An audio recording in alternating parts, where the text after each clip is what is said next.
Good morning, everybody. We're just waiting a minute or two until the next bus arrives and the breakfast session finishes. So just a minute or two, we're going to get going. But the panelists might start taking seats here, and we'll get going as quickly as we can.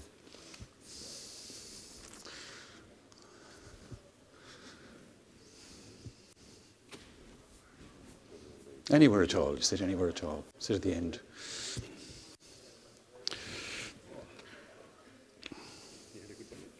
Mm-hmm.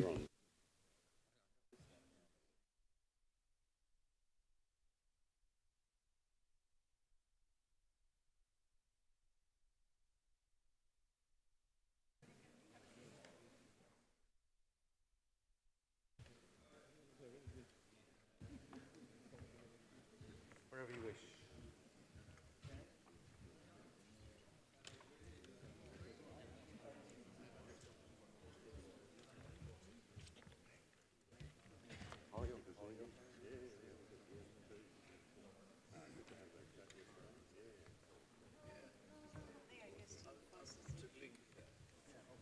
Go in the middle, you. No, that's the other. Good morning. Oh, good morning. How are you? I'm fine, thanks. Can I sit there? Or maybe you can sit there? You can sit there. And I sit here? You sit there, Frank. That's good, yeah. Okay. And we have, who's missing? Barry can go there.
Again, everybody.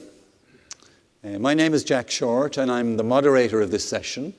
Now, we will say that we have a quality audience, maybe not yet a quantity audience, but we have a quality audience, and we hope to give you as many chances to intervene as you would like. This session is about governance in road safety. And just to say a word or two about what we understand by governance, we mean the structures and the institutions that are in road safety and how the laws and the practices are managed. So we're not discussing in detail a speed limit or something. We're discussing the whole system together and how it's managed and organised. Now, governance concerns accountability. That's a key concept, I think. Who the organisations report to, who's in charge. Is there a clear leadership? Transparency, I think, goes with that. It concerns cooperation, because in road safety, it's not like corporate governance, where one company has a whole set of rules, but it's a lot of organisations, so a lot of cooperation is needed. So how does that all work? It concerns leadership. Who is really in charge?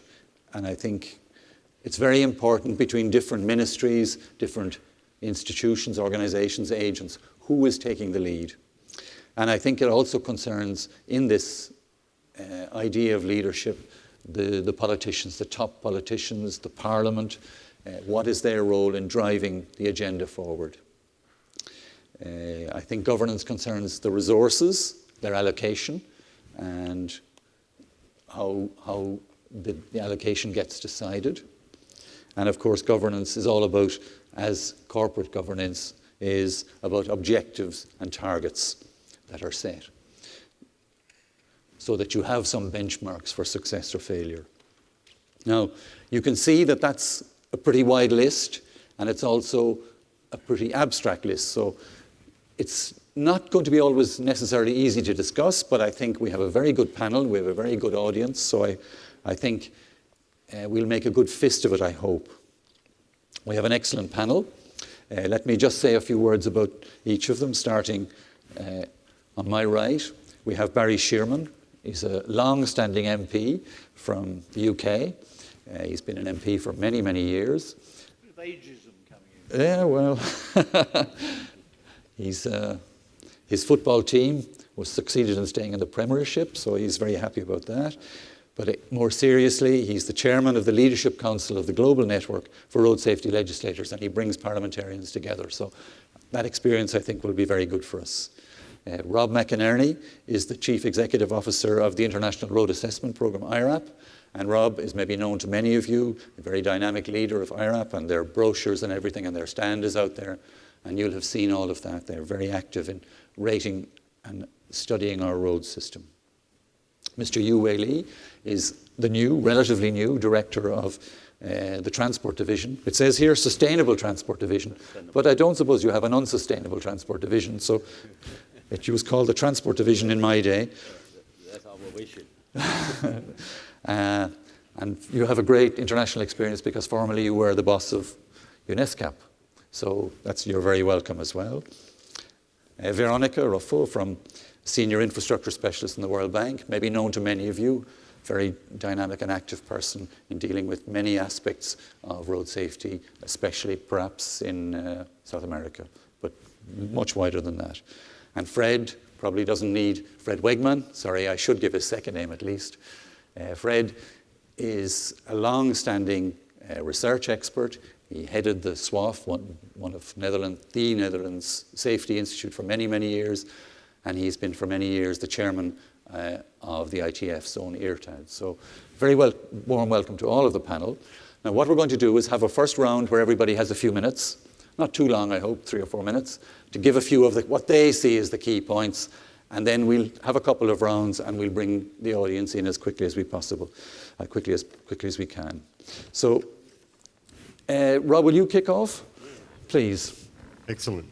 Thanks very much, Jack. And it's great to be here and talk about governance, because I think we need good governance to get the scale change globally that's needed. Starting with accountability, as you mentioned, I think the thing that I look at is there will be 15 million people who will die on the world's roads, and some 500 million will be injured between now and 2030. That is an unbelievable burden on the world. So there must be good accountability for there to be good governance in terms of that level. In any given country, is there a single person or a single organisation who is accountable for that level of death and injury in their country? And if there is, will they still be there in 5 years' time, is a question I would ask. Because in many cases, the answer is no.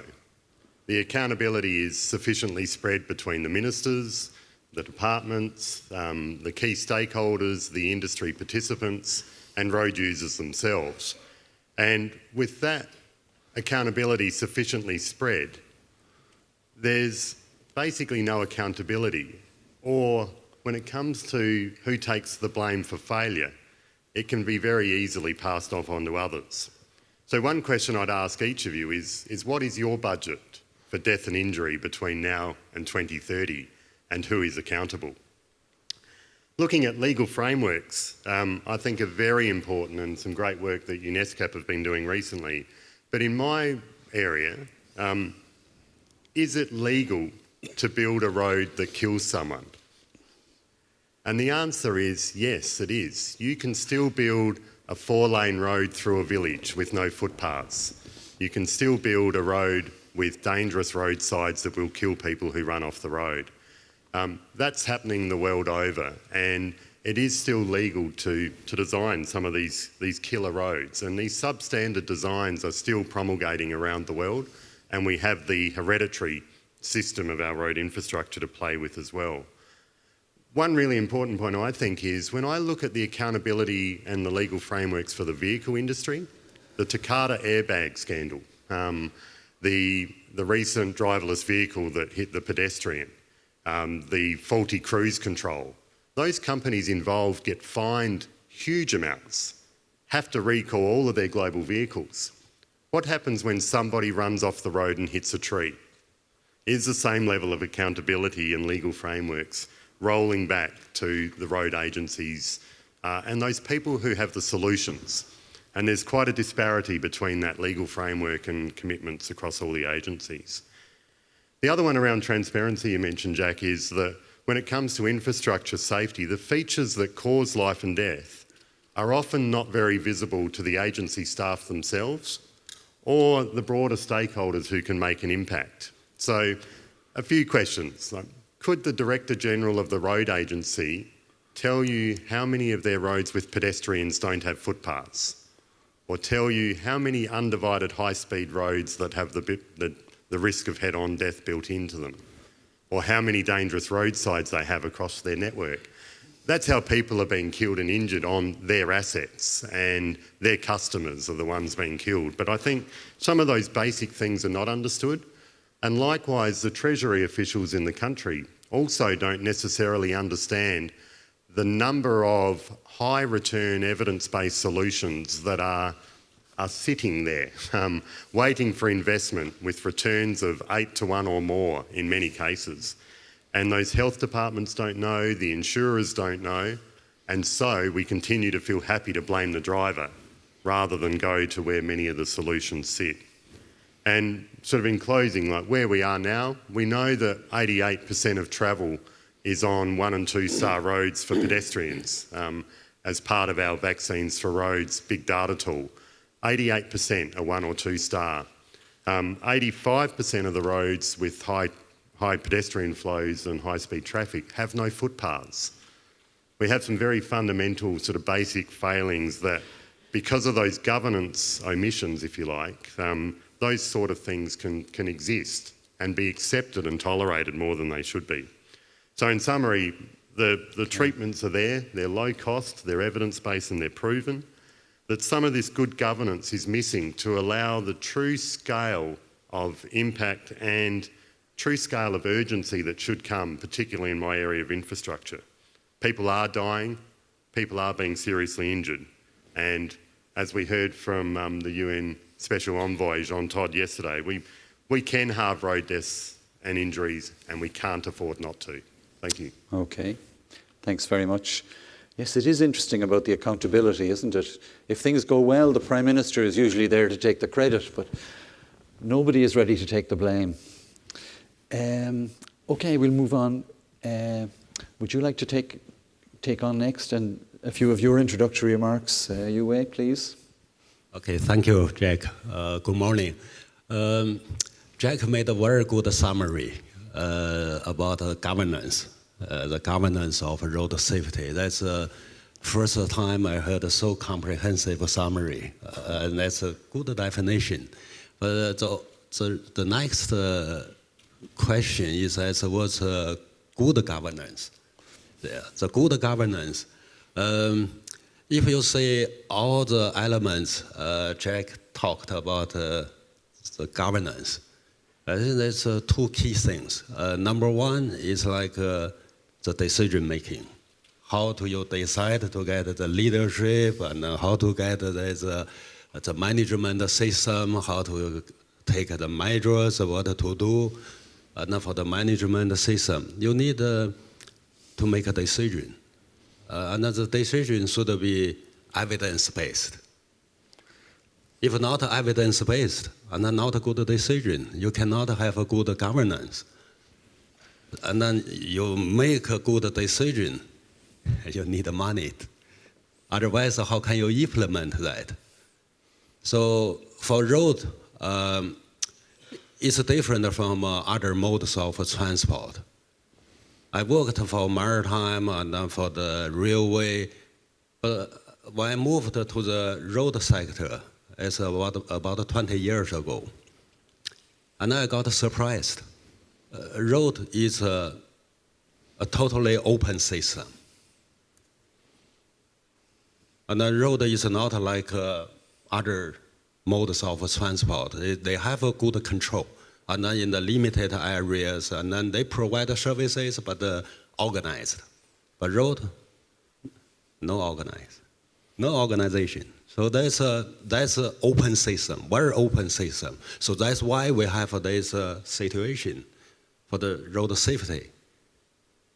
And then it's many things for road management or control that should be done more than 150 years ago. And then when they built a road, so when they placed the vehicles on the road, then they should have good governance at the same time. But that was not done. And then that's why today we suffer. And then it's not today's issue. It's more than 20 years ago, we knew. And then that's also the problem. But the problem was not recognized by people.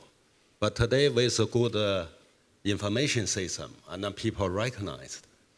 And also with a very quick increase of vehicle population.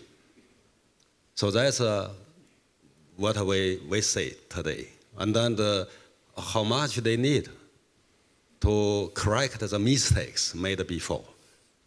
And then it's according to the studies from year 2008 to 2016. That's a long time, many studies. And they say there's around 260 billion US dollar required for the program support, for the governance. It's not for the infrastructure investment. It's just for the program support to make corrections and then to reach the target of SDGs, to cut 50% of road fatalities. So that's what we need. And then how much we need to support, to leverage the 260 billion US dollar for the program support. It's 770 million US dollar a year. But the money is not there. And then that's why all the organizations have been made great efforts for improvement of road safety. And so far from WHO's statistics and reports, we cannot see any progress. So that's the reason. And then that's why UN, ECE, and also the Secretary General's Special Envoy proposed to establish UN Road Safety Trust Fund. And then through this, we hope to help leverage the need for the program support. We cannot collect the 260 billion US dollar for the 10 years, but we hope to use our small resources, maybe a little bit less than 770 million US dollar a year, but to leverage the total requirement. And the impact we expect is that every spending from the fund, like say 1,500 US dollar, and then we can save one life, and then avoid 10 serious injuries, and then to leverage 51,000 US dollar in the investment of road. So I think that's because of time limit. Maybe I stop here. You get another chance. We can talk more later. Thank you. Okay. Thank you. Okay. Well, thank you very much. I'm sure people might want to come in on the size of these resources and whose resources they are, and whether it's even reasonable to talk about raising that kind of money internationally. And we'll come back to that perhaps. Barry, you bring another perspective, a long-standing political perspective to this issue. We'd like to hear what you have to say, please. Well, we've got the greatest epidemic of our time. This room isn't full, and we lost 3 of the audience since we started. And it makes me wonder whether governance is really the right topic, because it's so impenetrable. You know, it is a difficult concept, but it matters. It matters a great deal. I've been involved in road safety for a very long time. And I have to tell you that I don't think for a moment it's about the dollars and the money. Yeah, that comes next. I think it's about the passion and the partnerships that we bring to understanding that this is totally unacceptable, this greatest epidemic of our time, where worldwide, so many people are being killed and seriously injured. And remember, okay, we can have 1.3 million figure, but 10 times that number seriously injured and all the impact that has. And who are these people? Mainly poor, mainly young. When are people going to wake up that this is a crisis that needs to be absolutely countered, and we have politicians that care about it? Now, when I started in road safety, people didn't care. We had 13 times we'd failed to get a law on seatbelts. We organised, as a group of us organised, and we formed an organisation called PACS, the Parliamentary Advisory Council on Transport Safety, and we had Mrs. Thatcher was against seatbelts, the leader of the opposition, Michael Foot, was against, the 2 chief whips were against, and we got a coalition in the country of doctors, casualty surgeons, researchers, police people, right across the piece, and we engaged the public with passion. What worries me when I come to big conferences like that, where is the bloody passion, the anger that this is going on? Yeah? I was in Beijing last year, the first trip I made since becoming chair of global legislators for road safety, and I was trying to get over to the audience how disgraceful it is and what passion we should bring to stopping this death and serious injury. And I said, in this country, how many hundreds of thousands of people have a knock on the door this year from a young policewoman or policeman that says, your daughter's dead, your son, your mum, your dad, your uncle, your aunt? And that's the sort of passion that has to drive governance. Otherwise, they'll all still sit there like puddings, doing nothing about it. And I tell you, unless we engage people to say, this issue is very important to us, and that often means engaging people that don't do what we do. I believe, and passionately believe, in research-based policy. I believe that the policies you must be, PAC started this when we founded the European Transport Safety Council, we are all devoted to, and so my good friend Emma's waving our manifesto. We'll show you the manifesto later. But the fact of the matter is, evidence-based policy, passion, partnership, so you bring everyone in to make it a success, but also then you don't sit there and say, what a nice law. You actually have the police, you have the fines, you have the ability to make sure that law works right through your society. And I just get fed up coming to conferences like this and not feeling that people are angry enough. And let me just give you an anecdote. 2 years ago, I heard Paul Palmer, the chief executive of Unilever, one of the biggest companies in the world, talking about the environment. And Paul Palmer, this is 2 years ago, said you never know when the public mood is going to change. And he said, I predict the next big movement in the environment will become because we realize how polluted our seas and oceans are on this planet. It will come. And 2 years later, it is of the highest priority. All that rubbish and pollution that we pour into our oceans and killing the marine environment. And I believe we need something of the same quality that absolutely changes the political culture in which governance exists. And I think it's coming. I'm positive because we have the expertise on this panel. We have the United Nations commitment for the first time. When a Swedish doctor said to me years ago, we're going to get the United Nations involved, I thought he was, he was mentally ill. But he wasn't, and he persistently worked on that, and we now have the Sustainable Development Goal, we have the UN engagement, we have the WHO, the World Health Authority, really taking this seriously. For the first time, I believe, this partnership is going to work. But it's not going to work unless we get this passion and partnership in every country where we have the highest deaths and casualty rates. And we do need that passion.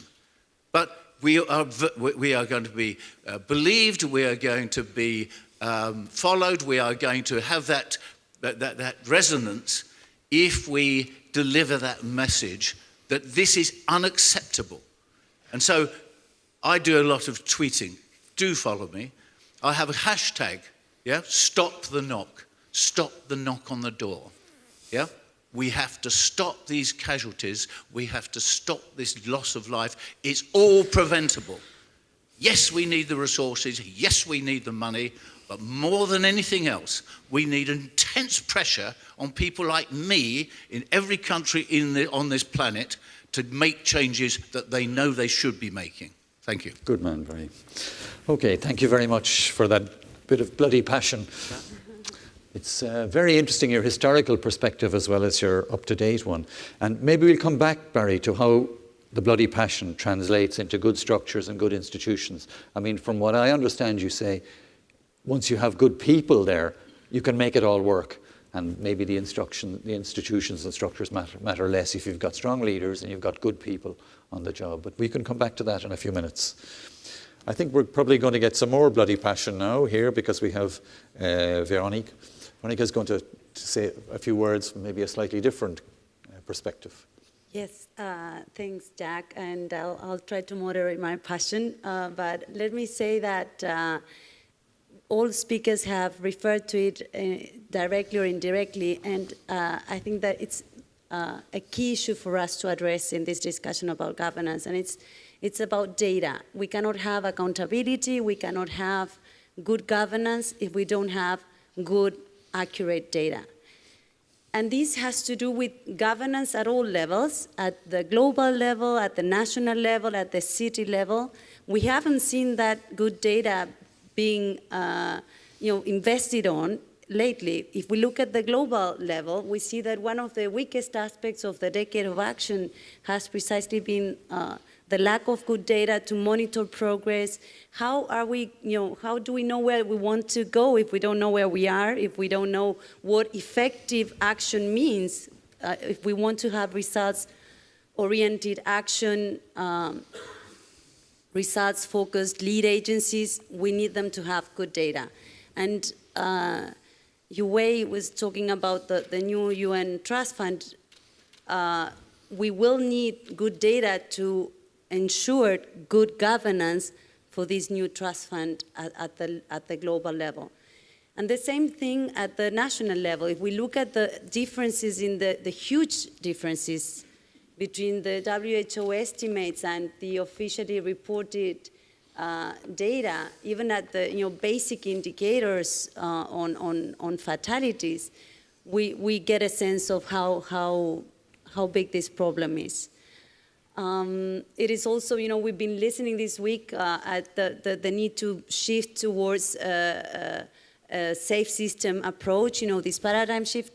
That's again, data is at the heart of the safe system approach. So, and when we work with the countries where we work, or we go to a city, to city officials to say design a metro, if we ask the basic question, what's going on with road safety, what is happening with safe mobility, they don't even know where crashes are occurring, where people are dying, why they are dying. So how will they be able to design good policies, good interventions if they don't have that data? So for the World Bank, this has been a key priority. We have no excuses now, that's the truth. With all these technology-enabled, low-cost data collection and analysis methodologies, we have a lot of good data to get a cheap flight, right? How come we don't have good data to know what is happening in road safety? So now we have no excuses. We think we can leapfrog, generate this fast advancement in data quality in developing countries if we all partner to get it. I think that Barry's point on partnerships is key. So that's what we've been doing at the World Bank. We've been partnering with FIA and ITF to foster regional observatories. We had a very successful experience on this in Latin America. We are peer-to-peer learning in this network of countries working together to improve the data with more advanced countries as Spain, transferring knowledge. Proved to be very successful in improving data quality, but also improving the design of policies. That networking, sharing best practices led to even improved governance by having countries improve their legislation and institutional frameworks in setting up stronger lead agencies, replicating what other more advanced countries in the region had been doing. So with that experience, we are now working with FIA and ITF in replicating that experience in Africa. We got a lot of commitment from African countries early in February. We're now coming to a ministerial conference in July in Nigeria, where we hope that we will have strong leadership support for this initiative, which we believe can have a strong impact on improving the governance of the sector, again, at all levels, at the global level, at the regional level, the national level, and also at the city level, improving data and cities' abilities to manage and generate good data. I'll stop there for now. Thanks, Jack. Okay, well, I think you're speaking to the converted when you speak about data. I think everybody believes that is a fundamental issue. So, well, thank you very much for putting your first accent on that. Fred, what would you like to add, please? We are living in road safety with a couple of risky concepts. And these risky concepts prevent us of making a lot of progress. And I'm going to list them for you a little bit. First, that is this concept of leadership. Give me one or two countries in the world where you had real leadership resulting in a lot of progress in road safety. There are hardly any. It's always a struggle. It's always a struggle for a higher political priority. Nevertheless, we managed in many countries progress. And the big question is how to use the political commitment or a lack of political commitment to make progress. And that's not an easy task, I know that from experience. But it's important, and sometimes you have to fight forward, and sometimes you have to step back. And you have to understand that game in order to get political priority for road safety. It's not forgiven. If you have it today, you don't have it tomorrow. So we have to work on that all the time. So this leadership, political commitment is a risky concept, but you need to work in this game, otherwise you're going to lose it. A second risky concept is the concept of shared responsibility. Shared responsibility suggests that everyone is responsible. And that could result in that nobody feels responsible. So this concept of shared responsibility is a risky one. And similarly, this concept of a lead agency. If you have a lead agency, others might think that they don't need to act. That's a mistake. A lead agency cannot do itself everything. It's dependent on what others are performing. And that means that the key role of a lead agency is to organize partnerships in order to get things being done. Organized partnership with the police, organized partnership with cities, organized partnership with the road authority. A lead agency on itself can never be strong enough to change everything. And a lead agency has to understand that. And the others have to understand that they cannot step back and wait for the lead agency to act. So this is a risky concept, and you have to be very smart to work with that concept. Then we come to the question of lack of resources. We are always saying we have a lack of resources, and that's right. And we have to work on that, step by step. Funding, first of all. Barry is not allowing me to talk about funding, but talk about passion, but funding is important. I have two remarks on that. In road safety, we are often working project by project by project, funding after funding after funding, and that exhausts our community. And I'm looking for sustainable funding, that you can guarantee some sort of funding over the years. No road authority can work with an annual budget. They have to work with a budget for 5 or 20 years. And we have to organize that for road safety as well. And a second remark on funding relates to the fund.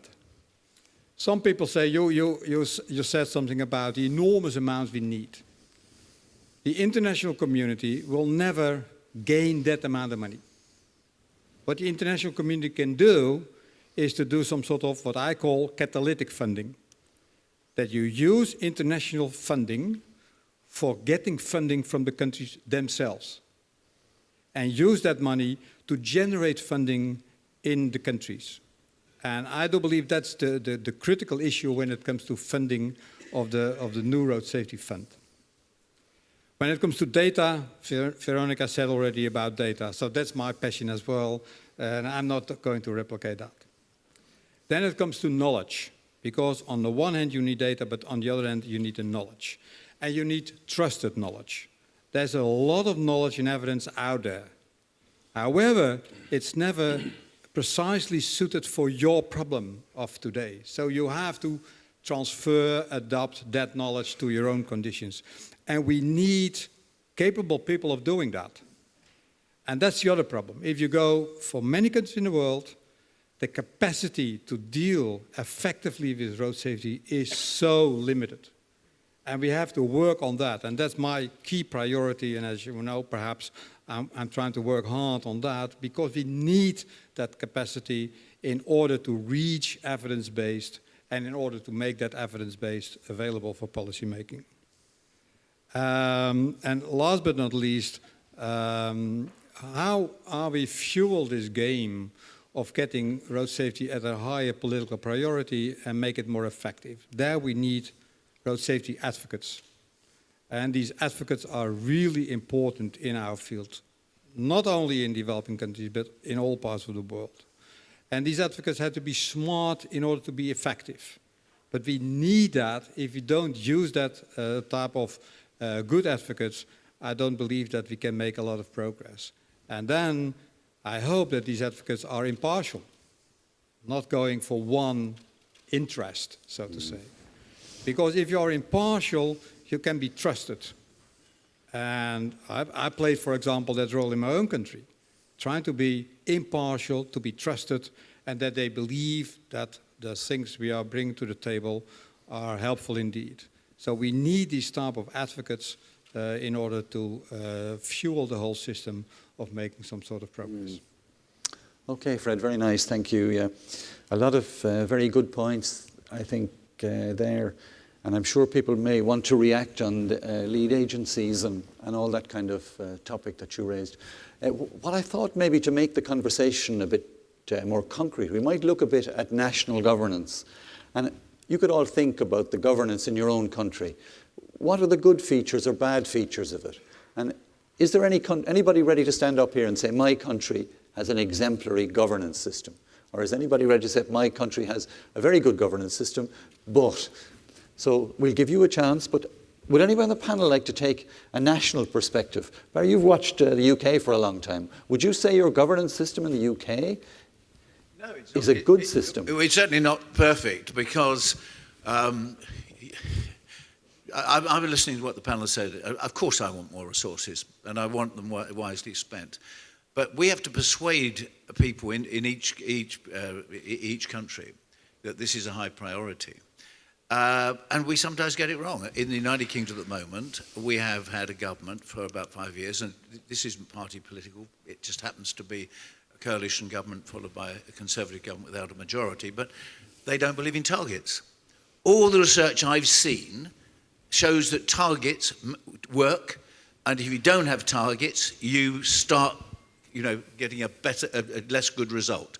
So, in Britain, we have a problem. We're pushing, and the irony is that, the government seem to be applauding United Nations targets and EU targets, but we can't have them domestically in the UK. So you're never perfect, are you? And certainly in the United Kingdom, again, you have to keep going at the government, sticking to evidence-based policy. And then, and because let's face it, a lot of the things in the countries of the world are cheap. Seatbelt legislation didn't cost that much money. Yeah, cars have seatbelts. Wearing them is a very good thing to do, and you can have a law, and it doesn't cost that much money. Daylight running on two-wheel vehicles, again, doesn't cost very much money.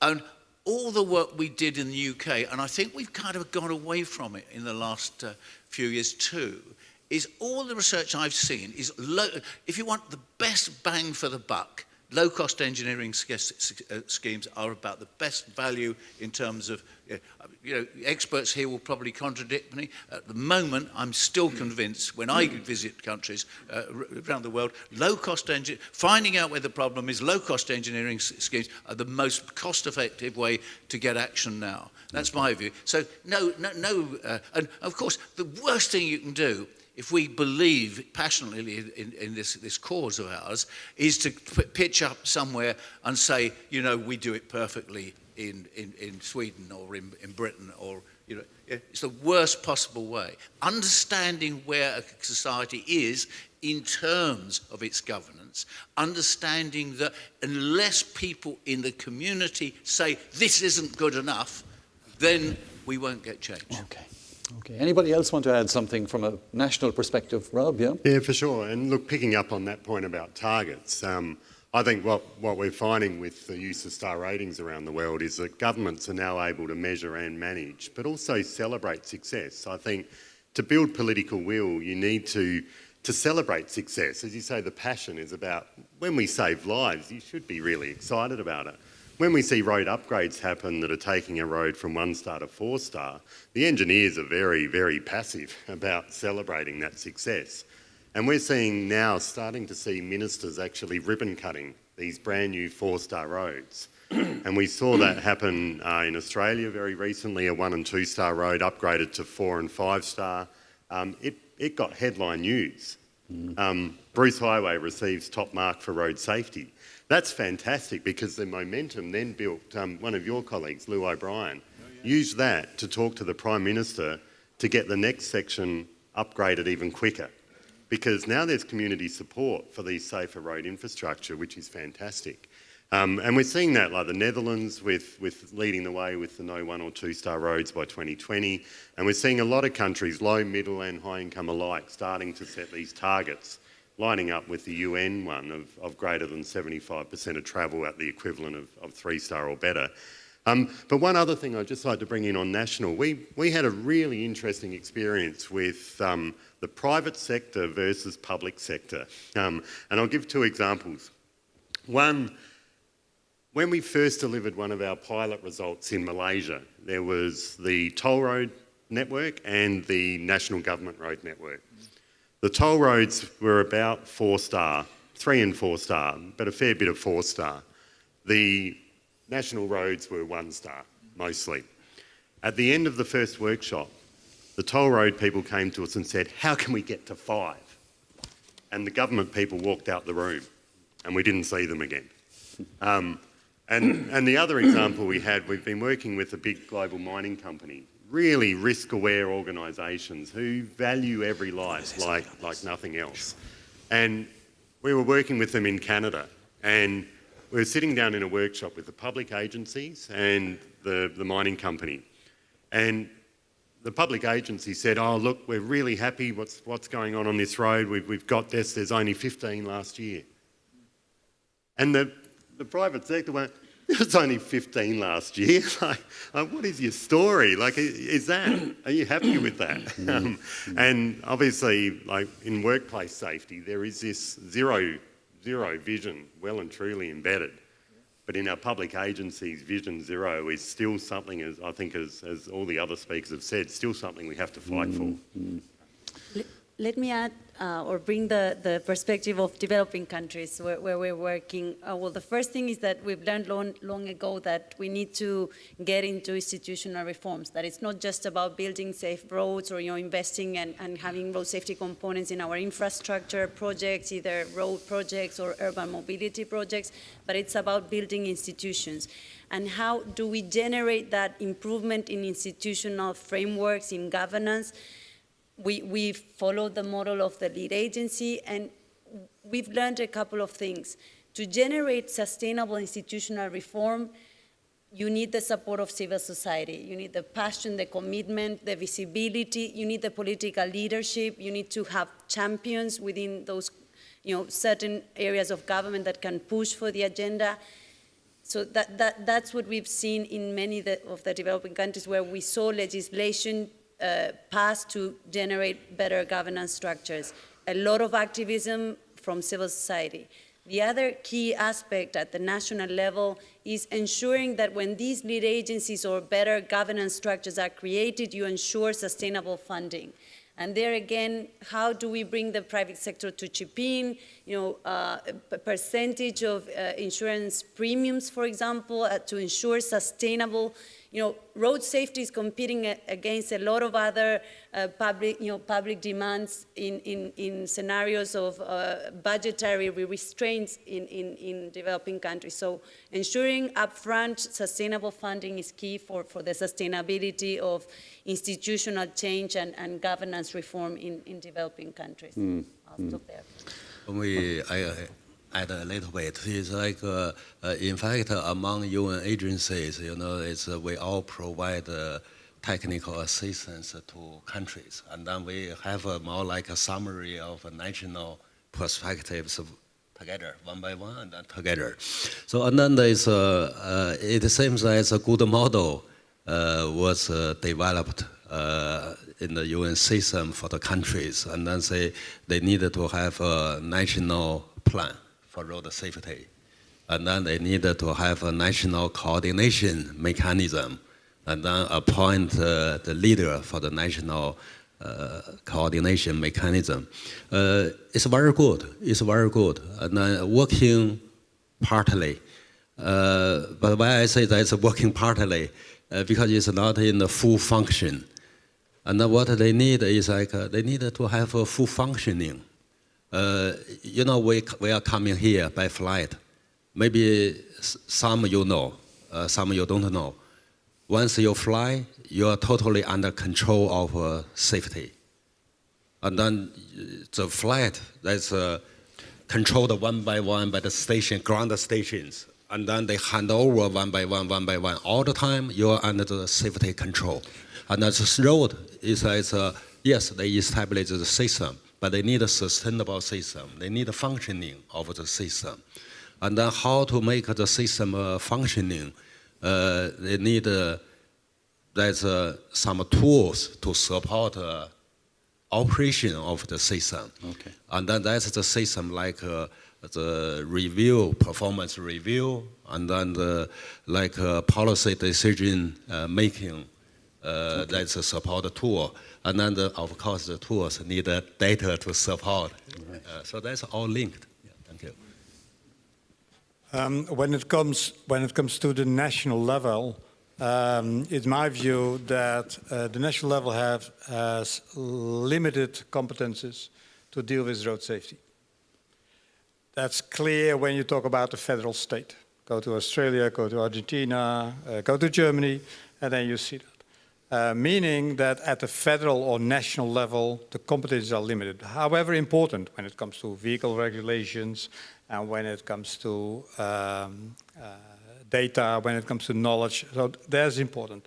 However, the majority of the task to deal with road safety comes to the task of cities, comes to the task of road authorities, comes to the task of police enforcement, and there is the bulk of the budget going to. And they have to spend the bulk of the budget related to road safety. Of course, you can do campaigns and things like that, but relatively cheap compared to the investments to be made by road authorities and cities. And then the question when it comes to road authorities, are you looking for a higher road safety budget in road authorities? And my response to that is no. My response is include road safety in all the projects of road authorities. Include it. Identify a kind of a minimum level, whatever you call the stars of IREP or whatever system you use. Identify a minimum level and say, I don't invest below the limited level. It is similarly to bank loans when it comes to investments. Identify a minimum level and use the budgets available budgets for road safety. And I can give you the example. When we installed this safe system in the Netherlands, we were looking for support from municipalities and provinces. And then there was some sort of seed money, catalytic funding from the national government. And they generate a lot of spending, available budgets from the municipalities and from the provinces in road safety. It was a matter of priority setting, not looking for isolating investments for road safety, but including road safety in the normal decision making in the road authority. Isn't that what a whole system approach should be about? I mean, I'm finding increasingly the whole system approach, when you see a whole system in a city, we actually look at a city in terms of it's indivisible. You know, on the one hand, you're spending money on health, but you're spending an enormous amount of mopping up the tragedies that occur on the road. The cost to the health system in every country, every city, is tremendous. But going back to the whole system analysis of a city, and going back to my remarks about you never know where the change is coming from, I think a lot of safety concerns are going to actually be matched by and intertwined with the increasing concerns, certainly in the United Kingdom and elsewhere, in quality of air and air pollution. I think we're now intensively looking at the real polluters, and they're very often the most dangerous vehicles. They're the big heavy trucks in the centre of towns and cities. And I just like this, the whole system approach, where you look at it as an integrated problem and that all the solutions are linked one to another. Yeah, absolutely. And this is a pledge, and I support that, to leave the road safety silo and to become more part of the bigger picture. Absolutely. We support that from the bank. We try to generate a shift from, coming to, for example, local governments or city mayors with a road safety discourse, moving it towards a convergence of agendas. What we are addressing here is sustainable mobility, it's more livable cities, quality of public space, things that, attract the attention of decision makers, mayors. You need to bring road safety into that convergence of agendas to be more effective. Okay, that's Should we ban road safety as a terminology? Road safety, you see the shutters coming down when you say safety. If you say road deaths, people killed, seriously injured. I know it's a silo, but it's damned important, isn't it? But sometimes I say to colleagues, road safety, and they say, oh, that's not very trendy, is it? Not fashionable. We've got to make it fashionable by rebranding it. Well, that's very interesting. You know, I worked in this organisation for a very long time, and it was quite hard to get safety on the agenda of transport ministers. This is the first time it's been done as a complete subject, and even it's added with security. So even safety alone wasn't enough to attract the session. And in the past, we had safety on the agenda, of course, many times, but usually a small part of the agenda. And maybe it comes back to something about the culture again, that transport ministers see their job as kind of developing the system, spending money and all that. And safety, the culture of road safety, was not as strong in roads as it was in rail and aviation, where it's front and centre. So it's quite interesting that. But it doesn't answer all the questions I raised about the national institutions. So I'd like to bring in the audience a little bit now. Is there anybody who's going to volunteer his country with some very good examples of institutional structures or some examples that are bad? I see 3 or 4 hands already, please. The gentleman here first. Oh yes, I recognise you. We can't see you very well because we have a very strong light here. Good morning. Nan Tran I'm from the World Health Organization in Geneva. I would like to volunteer my country, the United States, but not as a good example. And in fact, it's actually to demonstrate a point that I actually would like the panelists to react to. I'd like to be a little bit provocative in a bit. I mean, I think that this idea of a safe systems is great, and I think everything that the panelists have said so far, we absolutely agree with: data, evidence, passion, advocacy, civil society. But if we're talking about the influences, what influences transportation and mobility, even sustainable mobility, we have to recognize that it's very political. And if you're talking about politics and governance, you're talking about the need to balance the different interests of constituents. So in the United States, for example, if you look at the transport system, it's appalling. The evidence is there, the data is there. We know what they should be doing to make the system better, but there are lots of reasons why, and I think you could list the reasons why the transportation system in the United States hasn't evolved further. I'll give you another example. Last week we heard about a horrible shooting in schools. The data, overwhelming. The passion, the civil society activists, overwhelming. Strong people calling out all of the passions that you're talking about, Barry. So governance is about politics. Politics is about managing different interests. The question I have for you is, if you're talking about good governance for road safety, or to ensure that transportation systems, sustainable systems, ensure good health outcomes, how do you balance the interests of other stakeholders that may or may not have the same viewpoint in terms of what is a priority? I don't think any stakeholder is out there saying we want to have more deaths, but everybody has a different perspective and everybody has a different agenda. So how do you balance that? Okay, thank you. Please, yeah.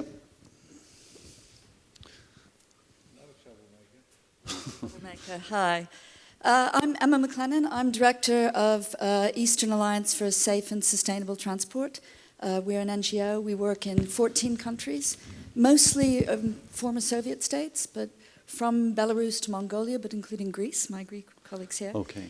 And I'm here I'd like to endorse what Veronica said about the importance of civil society, but also to answer your important question, Jacques, about an example of a country where road safety has been taken seriously. And the two are linked, and also to the systems approach. In a lot of countries where I work, and actually in all our countries, there's a tendency towards silo thinking. Minister of Transport, they do their thing. Ministry of Education, do their thing. Police do their thing. There's not that much talking in between. Certainly the countries where I work, that's a real governance issue.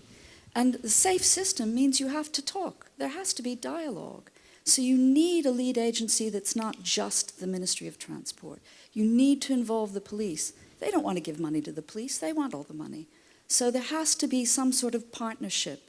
And in the UK, we have developed this partnership model, where in Kent, where I live, there's an active road safety partnership that works with police, highways agency, media, local authority, data, and they work the strategy together, and they share resources. Okay. Very important. But I want to give you an example of how that's not necessarily a Northern European issue, and that's Moldova. I've been working in Moldova since 1999, and there, a civil society organization, our partner, has been pushing with a lot of passion to keep road safety on the agenda. And they've pushed and they've pushed, and over the years, we've managed to convince the decision makers, and we've managed to get in people. And now our road safety ambassador in Moldova is the speaker, the chairman of the Moldovan parliament, Mr. Andrian Candu. And in Moldova, where they were one of the worst performing countries, the poorest country in Europe, they have now exceeded the UN target, which I know means a lot to Nantran here, from the UNRC. Okay. All right. And they've exceeded the UN target. And Andrian Candu has spoken at the UN just last month about their achievement. And he's also one of the advisors. I'd like Barry to mention this. This is one of his jobs today, which is the Global Network of Legislators. Okay. Thanks. Because that's a tool that all governments could use. They could involve their legislators to learn better models of road safety. Right. Thank you. Thanks a lot. Thanks a lot. There's several hands up, so if you could be reasonably brief, it'll allow as many people as possible to get in. Thank you. And then the gentleman behind, yeah. Hello, I'm Paulius Martinkus from Lithuania, Vice Minister for Transport and Communications. It's great to hear about good governance, as we are working quite a lot in Lithuania at the moment. So we are in the transition process to be example for good governance, as we created an agency that is responsible for safety in roads, aviation, maritime, and railways. And actually what we did with the agency, we required to be lean for them. So during 1 year, they managed to raise, with the same budget, they kind of refused some of the functions. They refused, or basically, they had to lay off some of the people, but for the rest of the people who stayed with the agency, they managed to raise the salaries twice. And the salaries were really at the low level, but now they are more or less competitive with the private sector to invite people to participate there. Also, what they did is basically within the key goal for them is Vision Zero, so that there wouldn't be any casualties on the road, railway, maritime, or aviation. So on that side, we are, as a small country, we are concentrating all the know-how and competences through different modes. And I believe this will help a lot. And what we did also from the ministry side, basically the strategy that they have developed, we brought to the political agenda up to the Prime Minister, so that the Prime Minister, together with the Minister of Internal Affairs, which is responsible for police, so that we could kind of target very closely all the items that should be done. So on that side, we have the agency that is going to the accidents and they are investigating.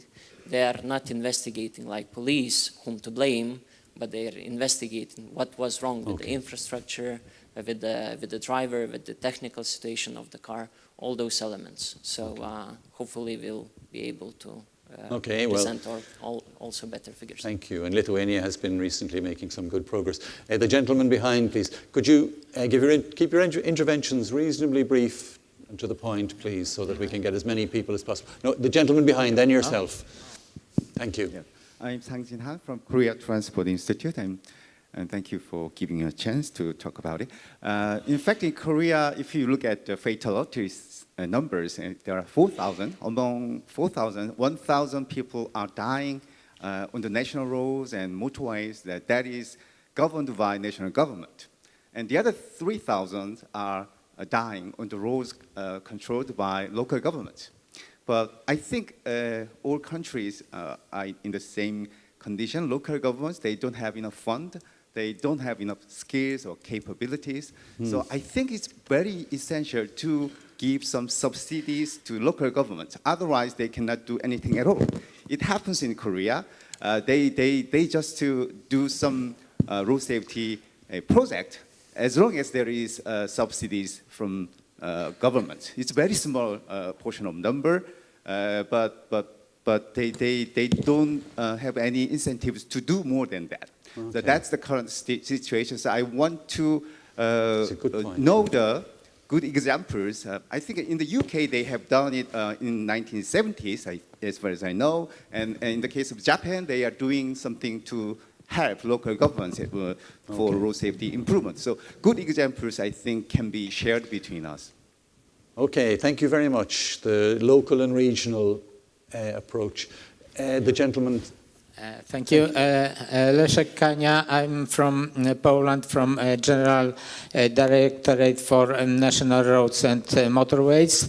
And I from the Polish perspective, I have the feeling that sometimes discussions about the leading organization is concentrate on how to organize this organization, not how to organize traffic safety, to organizing institutions just for institutions, to be to say, oh yes, we done a lot, but is it transferred to roads, to road users? I think that the most important thing is are concrete goals, concrete targets, not saying percentage of reduction. We, in the end of past century, we introduced new regulations concerning road traffic signs and signals, especially signals. We gave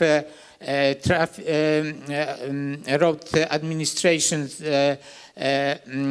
deadline to the end of 2000 to change the traffic schemes. So they know what they should do, in what time, and without the feeling how many lives we can save. And after the work was done, and the effect was 10% of diminishing of the number of people killed in Poland. So if you have specific targets and responsible organization want to know what to do, they do it, and there was no special coordination on the level. Right, I think you've made, that's a very good point about the targets for the bodies, but I'm trying to get as many people in as possible, so thank you very much. I'll come to you next, but the gentleman behind had his hands up. So could we keep our interventions fairly brief so that you get your point in? There was a gentleman at the back first. Okay, very quickly, Steve Phillips, Conference European Directors of Roads, and thanks to the panelists for making some very important points, I think particularly Fred for promoting the role of road agencies. I'd just like to draw attention to when we talk about silos and when we talk about performance indicators and targets, the panel's views on ensuring that those performance indicators and targets are correct. I think we increasingly face an issue where if you are telling a road authority, sorry to be provocative, Rob, but if you're telling a road authority, okay, your target is to have so many 5-star roads, that's what they will do. If you tell them they have to have a certain level of performance, that's what they have to do. But if you tell them, and that's what we see, if you tell them, okay, your target now is Vision Zero, and many road authorities are doing that, then you will see examples of them developing themselves the partnerships with other authorities, with the police, with the education, with the hauliers, etc., etc. So my message is, or my question is, how to ensure that legislation, by its very nature, doesn't enforce these silos, but legislation can actually be an enabler to develop much more coherent and joined up performance indicators. Very interesting point. Jacqueline, please. I'm sorry to insist, but can we be brief now, please? Yes, very short. We have here in Germany a good instrument to inform the politicians, and this is also very important to keep them informed about the development. And every 2 years, at the German Bundestag, the government, I mean the Ministry of Transport and the related ministries, they have to present a road safety report. They have to inform in a written and oral way all the politicians sitting, and these are the representatives of the citizens, and of the parties. They have to inform them about the development in road safety. It could be a good one, it could be a bad one, but every 2 years you can also download it on the official website of the Transport Ministry. And so every citizen has also the possibility to follow up the development in road safety. And we have this as a kind of political instrument. It's a kind of monitoring instrument. Of course, we can discuss if it is good enough, not the details, yes, but it is existing. Okay. And I would encourage others to use also this kind of mechanisms. I think it's a very good example of involving civil society and bringing all the actors together. Here, please, yeah. Hi, I'm Andy Mclaughlin. I'm a consultant working in road safety internationally, exclusively in developing countries. The countries I work in, we have typically more than 30 people killed per 100,000, mainly in Africa, so we're right at the top of where the problem is.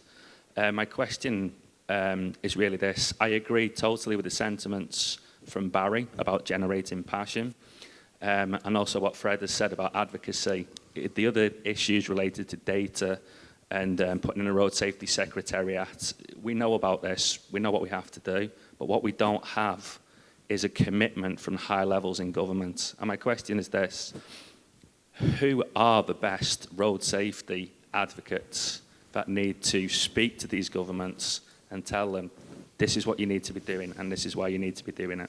Thank you. Good point. Jean, please. We'll take two more and then we'll give the panel a go and then we'll come back to you.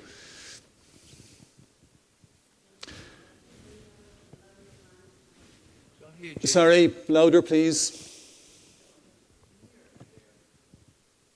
Microphone.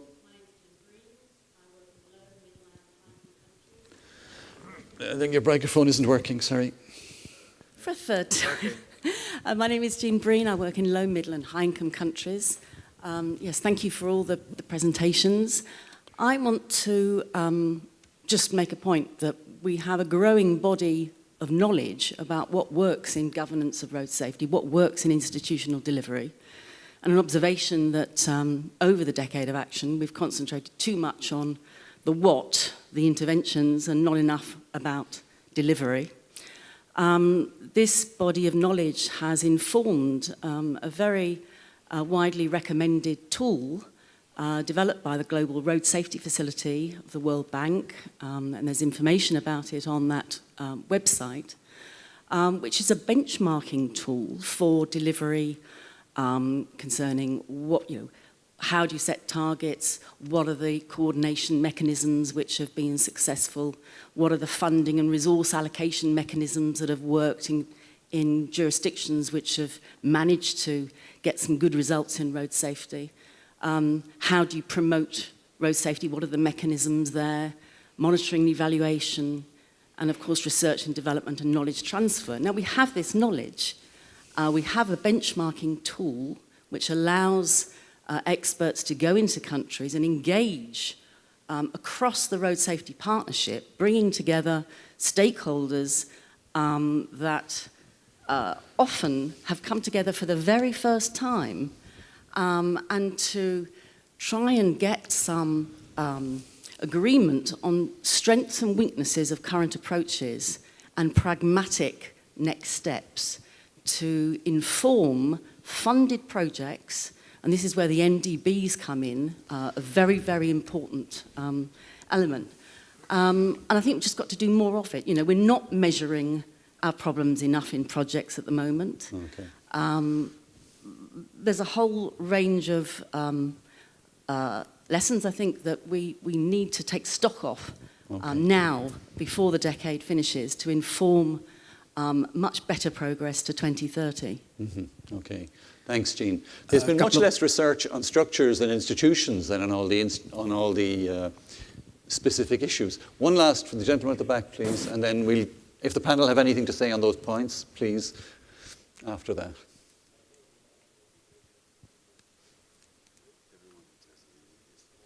It's a mixed bag of things. You don't have to respond to everything.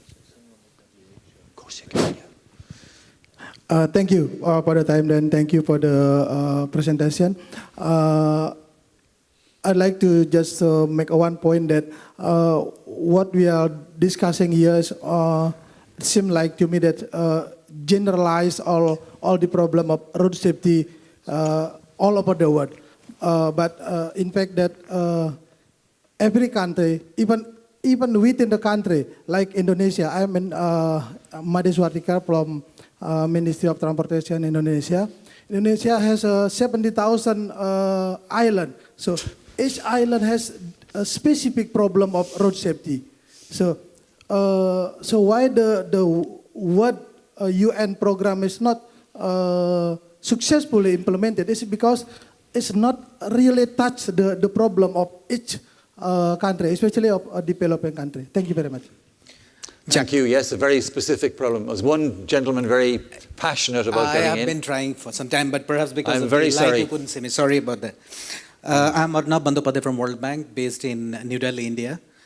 Just wanted to mention about the role of actually legislative bodies and judiciary in road safety. So, what's happening? Something is very interesting in India. Although the law on lead agency and central road fund, road safety fund, that has been in the parliament for now 3 or 4 years, still to be passed.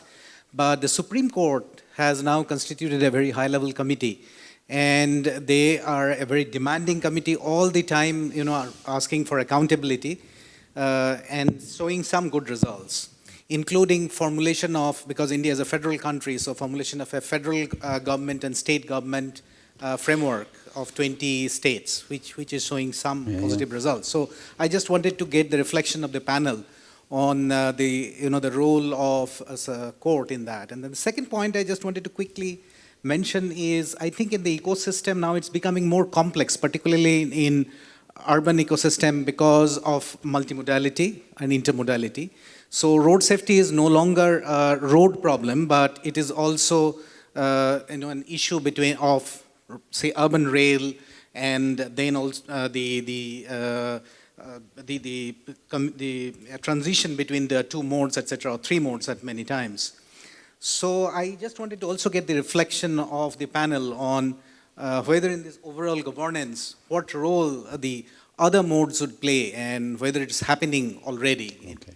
All right, thank you very much. And thanks very much for that rather rich and diverse collection of ideas and practical experience. Did you want to start, Barry? Just not everybody has to react, but rather briefly from the panel. But can I just quickly come back to my friend from the WHO, who made such a good point about how do you actually push the priority up?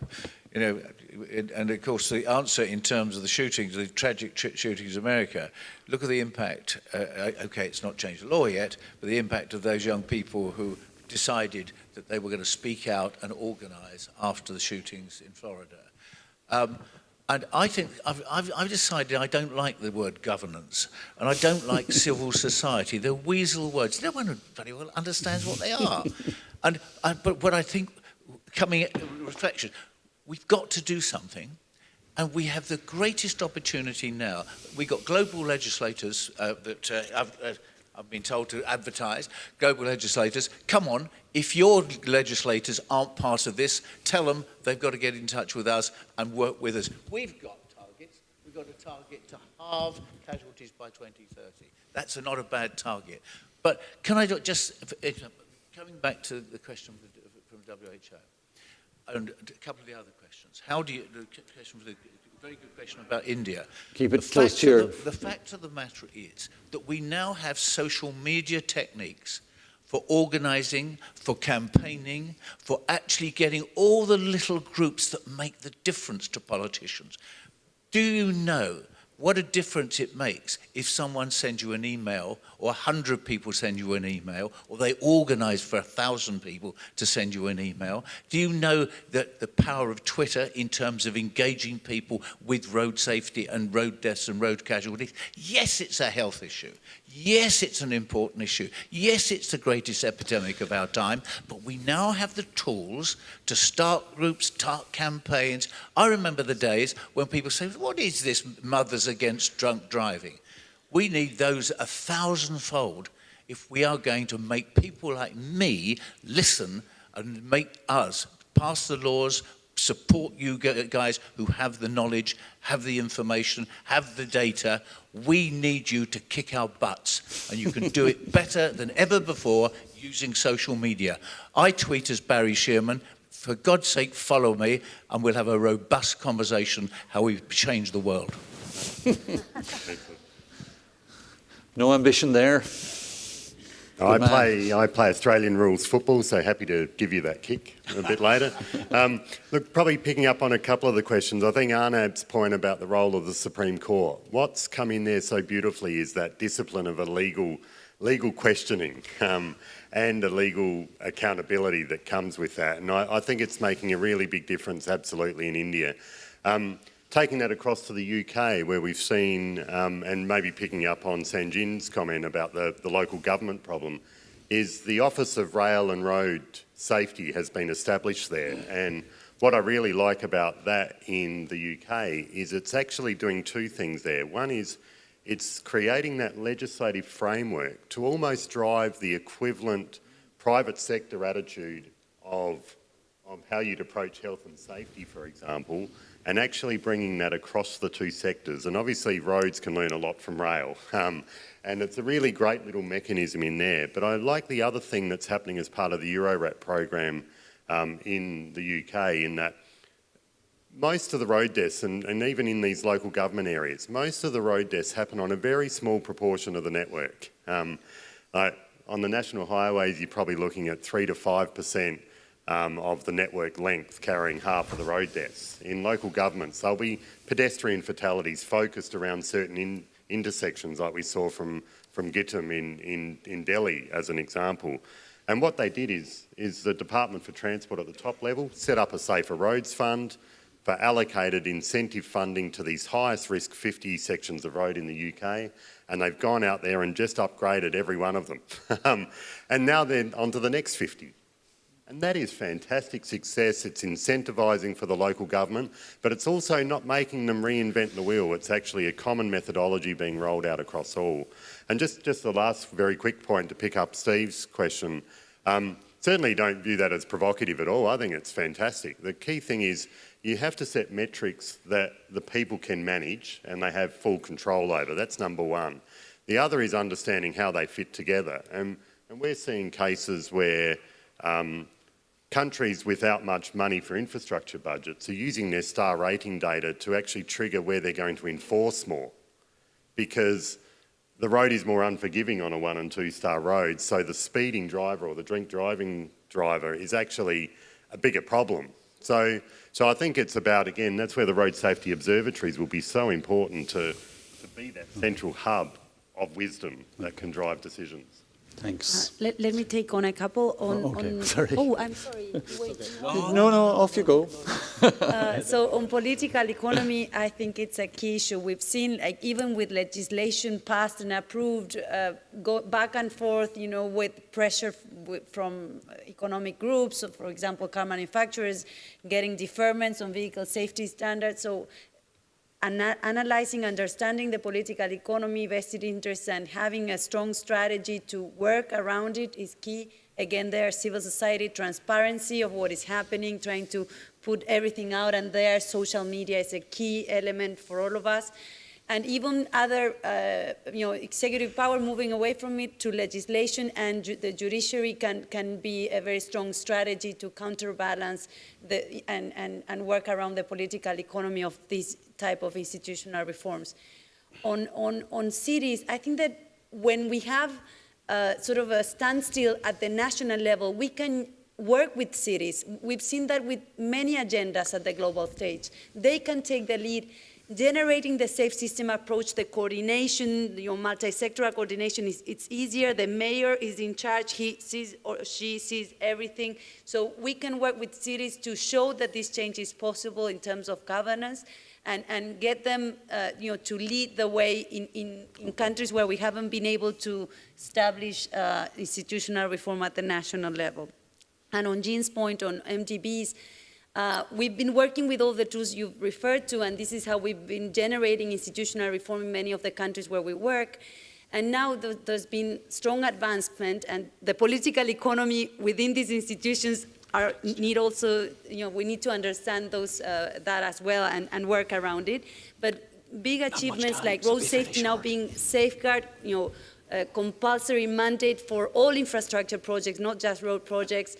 Also, all road investments and urban mobility operations need to include a road safety indicator. We will be producing better data, monitoring, so getting all the operational teams in their dialogue with their counterparts, government counterparts, working on road safety indicators. Now that's mandatory for all within our institution, and the same is happening in other MDBs. I'll stop there. Please. Yeah, thank you.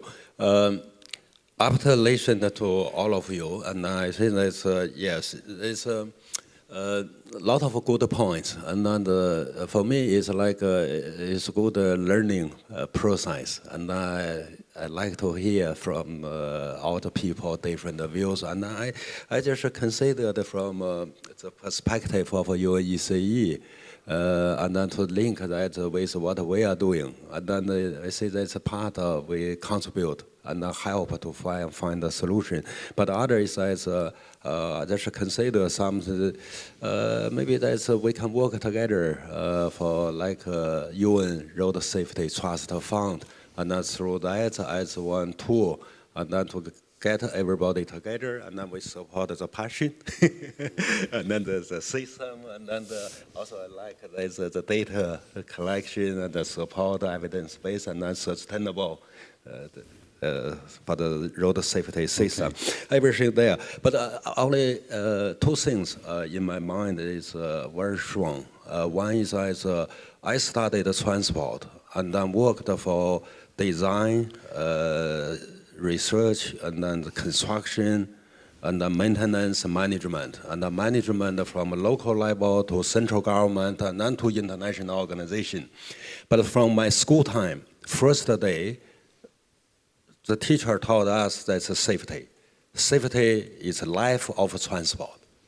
And then all the things I learned and worked, majority of my work for safety. Whatever maritime or road, railway, that's all the safety. But I never saw the issue, the challenge like road safety in my life. Okay. 35 professional life, never saw this. The problem is it's fragmented. Mm-hmm.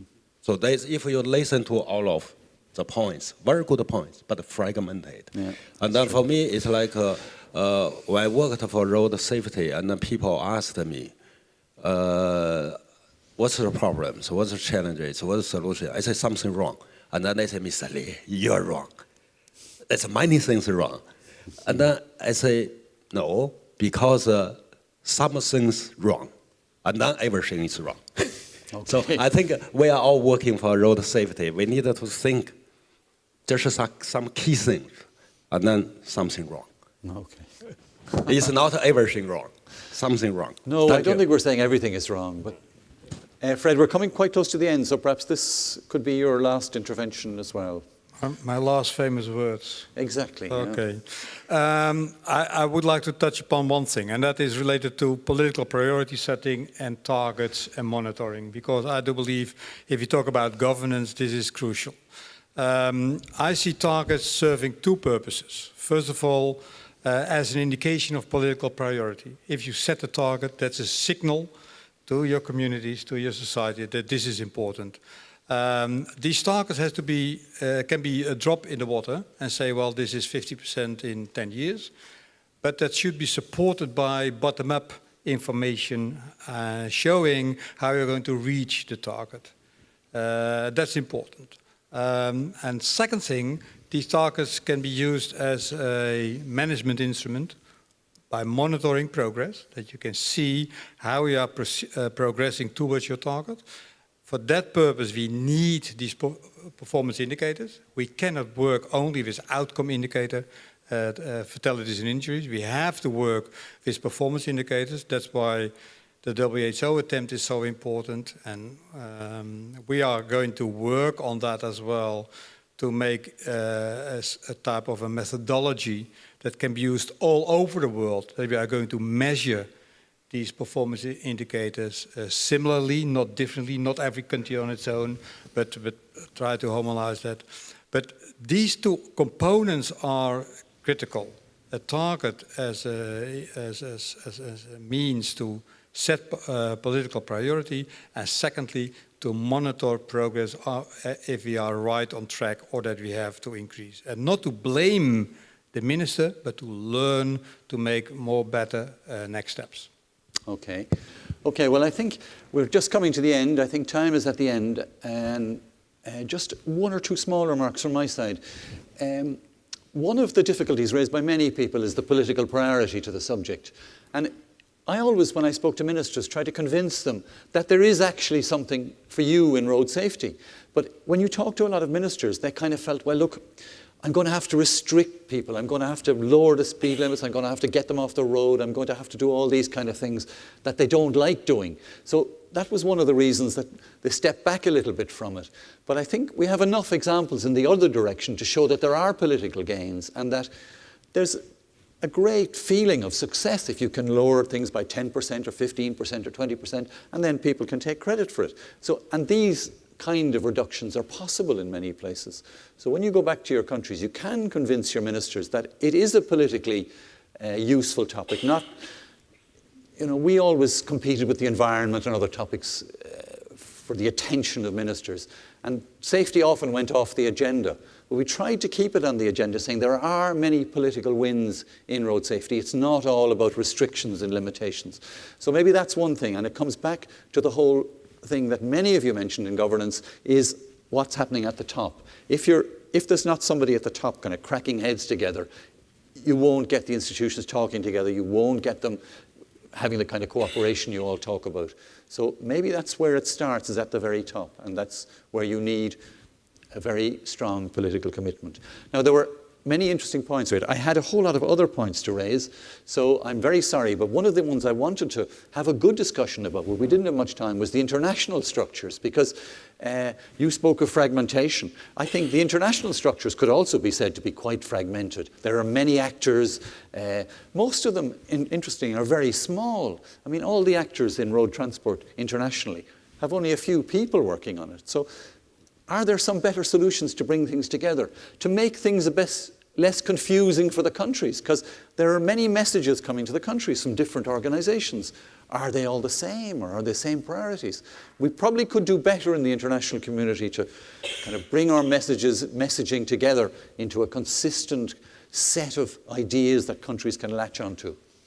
And there's one thing that I've argued for years, I still haven't got it going, but maybe somebody will take it up. When you want to see what's going on in a country, you need a lot of detail. You can't just look at the numbers. It's not enough. You need more detailed numbers. You need to look at the structures. You need to look at the way things work. And the only way you can do that is detailed review. And I believe that one of the things that could be very helpful for the Decade of Action is to have a system of country reviews where you go every few years to a country with outside experts and inside experts. You make a report on what the country is doing compared to its peers, compared to the best.